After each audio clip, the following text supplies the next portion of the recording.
Bonjour, je me présente Alain Rusterols et je vous propose ces clips PharmaCoach.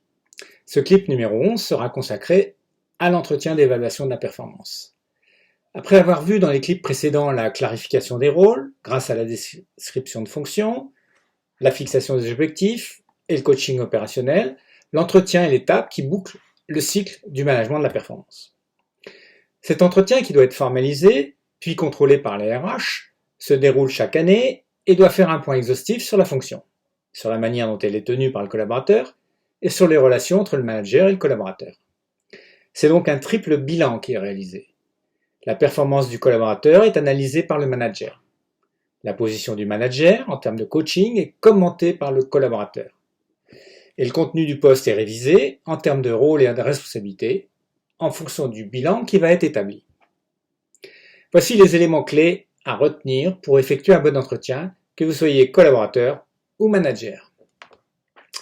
Le préavis. Le manager est à l'initiative de cet entretien. Il va informer au préalable le collaborateur du jour et de l'heure. Un préavis de 15 jours semble être la pratique la plus utilisée. Cela permet aux deux parties de bien le préparer. L'ordre du jour.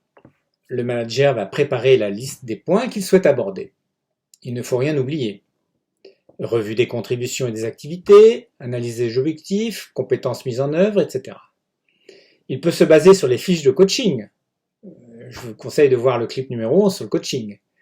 Il propose cette liste au collaborateur qui ajoute les autres points qu'il souhaite lui aussi aborder. Cette liste commune, la feuille de route, servira de fil conducteur au déroulement de l'entretien. C'est le manager qui va conduire l'entretien. Mais afin d'être constructif, les deux parties doivent toujours revenir aux faits, aux chiffres, aux comportements professionnels observables, et non pas aux sentiments et aux opinions. Le lieu. Il faut choisir un lieu neutre et calme, sans téléphone fixe, avec le portable fermé, ni ordinateur.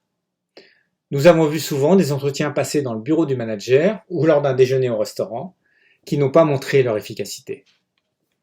Quatrième point, la durée. Au vu de ce que nous avons dit sur ce triple bilan, je vous conseille qu'il dure 2 à 3 heures afin que tous les aspects soient abordés, que tous les écarts de communication ou malentendus soient levés. Cinquième point, les recettes. Il doit ressortir de cet entretien plusieurs résultats. L'actualisation de la description de fonction et clarification des rôles, voir le clip numéro 9. La fixation de nouveaux objectifs quantitatifs et qualitatifs, voir le clip numéro 10. L'aménagement, si besoin, du mode de coaching opérationnel, voir le clip numéro 11.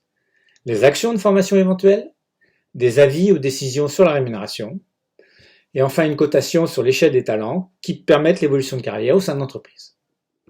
Tout cela est validé par un document écrit, signé par les deux parties, qui sera enregistré au sein de la direction des ressources humaines. C'est très utile pour la gestion prévisionnelle des emplois et des compétences, la fameuse GPEC. En vous souhaitant un bon entretien annuel d'évaluation, je vous dis à bientôt pour un prochain PharmaCoach.